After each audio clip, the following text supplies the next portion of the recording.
An uncharged sphere of radius r1 is placed at the center of a conducting cell. जो inner वाला radius r1 दिया ना वो solid sphere है, metallic sphere है but solid है, ठीक है ना, ये सॉलिड स्फीयर है, ये जो मेरा है सॉलिड स्फीयर है, ठीक है। एंड ये जो मेरा है कंडक्टिंग सेल है, दोनों मेटल है, ये भी कंडक्टिंग ही है बट ये सेल है, सेल मतलब उसके अंदर खाली है, ठीक है ना। सही, यहां पे भी ये भी मेरा सॉलिड स्फीयर है, सॉलिड स्फीयर है, ये मेरा कंडक्टिंग सेल है, ठीक है। अब देखो अनचार्ज दिया, ये जो इनर वाला दिया है इसमें चार्ज नहीं है, इसमें चार्ज 0 है, अनचार्ज है। ऑफ रेडियस r2, जो कंडक्टिंग सेल का रेडियस r2 दिया है, सॉलिड स्फीयर का रेडियस r1 दिया है, हैविंग चार्ज q, तो इसमें जो कंडक्टिंग सेल है उसमें चार्ज q दे रखा है। Find the charge on the surface, on the sphere in the following situation, मतलब यहां पे ये सिचुएशन एक है, ये एक सिचुएशन है, so you have to find out the charge on the sphere due to whole this situation, ठीक है ना। Also you have to find out the charge on the sphere in this situation, ठीक है। तो आप देखिए, जब इसमें चार्ज प्लस क्यू है, इसमें इंडक्शन होना चाहिए, है कि नहीं, इसमें इंडक्शन होना चाहिए, बट इंडक्शन अगर होगा, इसमें प्लस क्यू है तो इसमें माइनस क्यू इंड्यूस होना चाहिए, बट ये तो अनचार्ज है ना, हमेशा चार्ज, जो टोटल चार्ज 0 होना चाहिए, जो सॉलिड स्फीयर में टोटल चार्ज 0 होना चाहिए। अब बताइए इसमें जो प्लस क्यू चार्ज होगा कैसे डिस्ट्रीब्यूट हुआ होगा, कुछ ऐसे डिस्ट्रीब्यूट हुआ होगा, हाँ कि ना, कुछ ऐसे डिस्ट्रीब्यूट हुआ होगा, बात समझो। अब ये जो प्लस क्यू के वजह से अगर इसमें माइनस क्यू इंड्यूस हो जाएगा, इसमें देखो बात समझो, इसमें प्लस माइनस मिलके होगा, इसमें अगर माइनस इंड्यूस हो गया, वो माइनस के साथ जो प्लस होगा वो कहां जाएगा, क्योंकि अंदर जो है वो सॉलिड है, चार्ज अंदर रहेगा नहीं, चार्ज हमेशा सरफेस में रहेगा, हाँ कि ना, चार्ज हमेशा सरफेस में रहेगा। तो यहां पे बात समझो, यहां पे चार्ज इंड्यूस नहीं हो पाएगा, क्योंकि अगर माइनस इंड्यूस हो गया तो उसको रिलेटेड, उसको एसोसिएटेड जो प्लस होगा वो सब जाएगा कहां पे, उसके लिए रास्ता कहां पे है, बात समझ रहे हो मैं क्या बोल रहा हूं। ये प्लस, आप बोलोगे सर ये प्लस के वजह से ये सरफेस में माइनस इंड्यूस हो जाएगा, लेट हो गया, अरे भाई ये न्यूट्रल है ना, ये अनचार्ज बोल के दिया है, दिस इज अनचार्ज बोल के दिया है, मतलब इसमें ये माइनस ये प्लस भी होगा इसके अंदर, हाँ कि ना, मिलके थे, हाँ कि ना। अब ये प्लस जाएगा कहां पे, अब बोलो सर अंदर, अरे सॉलिड स्फीयर है, कंडक्टर में चार्ज कभी भी अंदर नहीं रहेगा, चार्ज हमेशा सरफेस में रहेगा, है कि ना, चार्ज हमेशा सरफेस में रहेगा, मतलब ये कभी भी पॉसिबल नहीं है। तो ये सिचुएशन में चार्ज यहां पे इंड्यूस हो नहीं सकता, हमेशा सॉलिड स्फीयर में चार्ज जो होगा 0 ही रहेगा। इस सिचुएशन में ये सॉलिड स्फीयर अगर अनचार्ज है, पहले से अनचार्ज है, तो अनचार्ज ही रहेगा, बात समझ रहे हो। Due to this plus q charge, due to the charge on the conducting shell, solid sphere में चार्ज आएगा नहीं। So the total charge induced due to plus q charge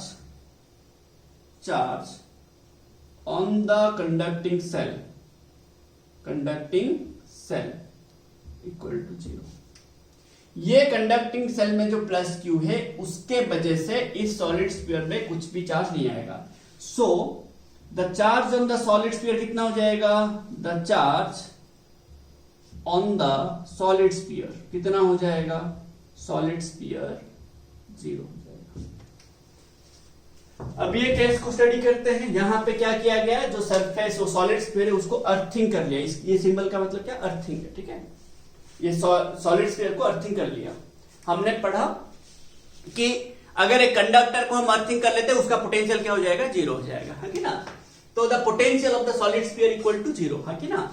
so as the solid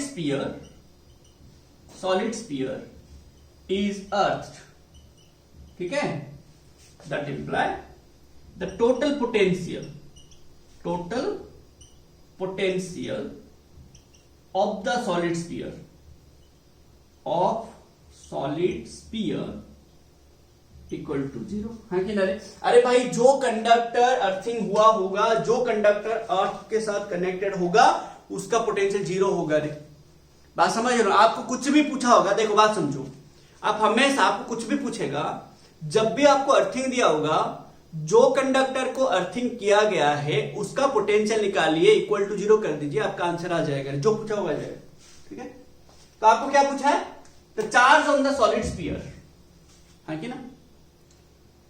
अब बताइए, जब मैं earthing करूंगा, late ऐसा होगा, लेट ऐसा हो, सोचो, लेट ऐसे हुआ, ध्यान से समझो, लेट ऐसा हुआ, मैं जब अर्थिंग किया इसमें, सॉलिड स्फीयर में चार्ज लेट Q1 आ गया, कितना चार्ज आया? Q1, लेट सॉलिड स्फीयर में चार्ज आया Q1, ध्यान से समझो, लेट सॉलिड स्फीयर में चार्ज आया Q1।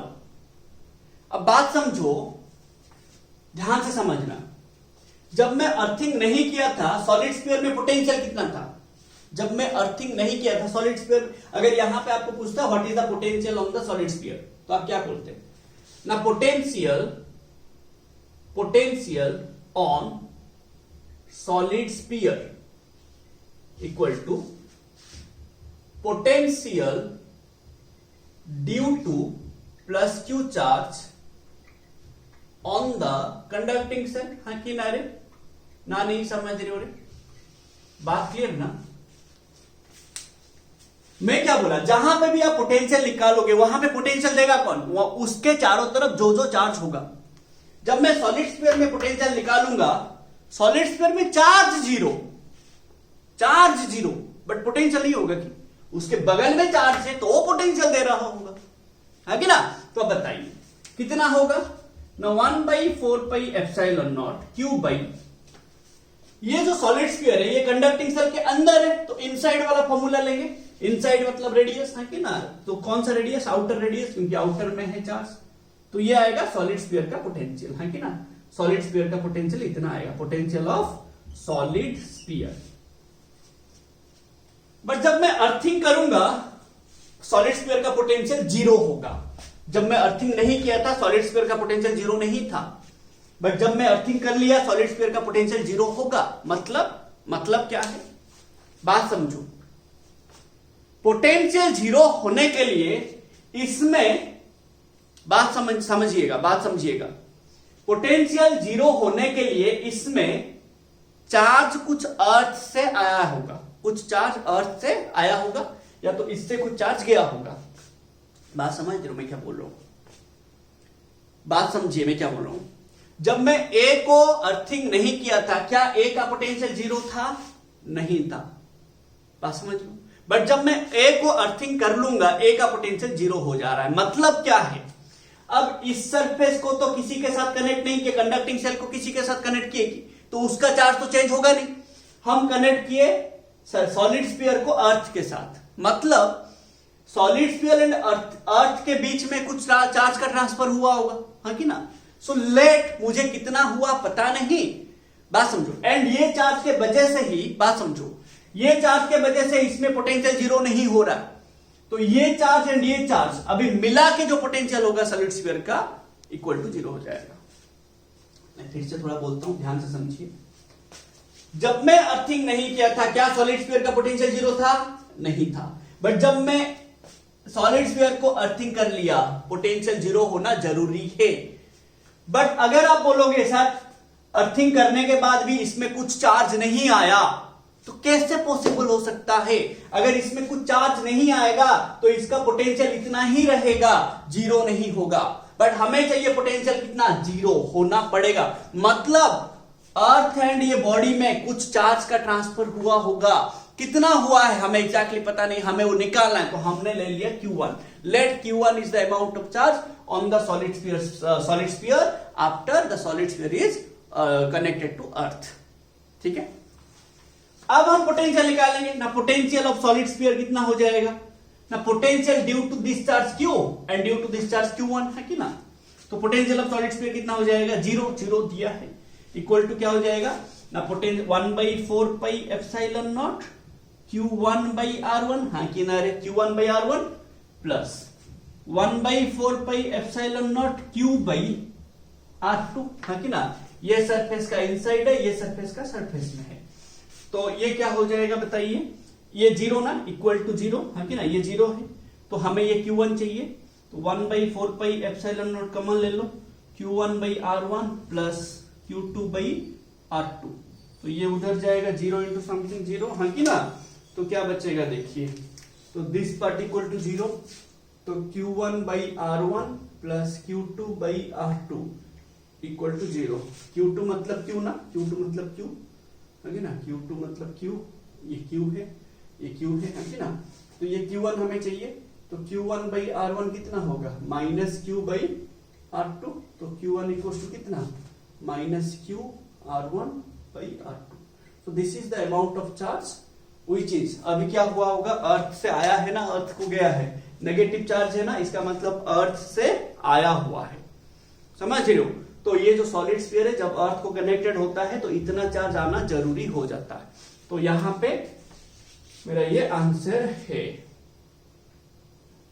ठीक है, ये आंसर है। तो जब मैं अर्थ के साथ कनेक्टेड नहीं किया था इतना पोटेंशियल, जब मैं अर्थ के साथ कनेक्ट कर दिया तो 0 पोटेंशियल, बट 0 पोटेंशियल होने के लिए इसमें चार्ज कितना जरूरी है, इतना। तो ये चार्ज क्या हुआ होगा, अर्थ से आया होगा, समझ रहे हो, है ना। तो ये मेरे को याद रखने होंगे, ऐसे क्वेश्चन आपका आएगा, ठीक है।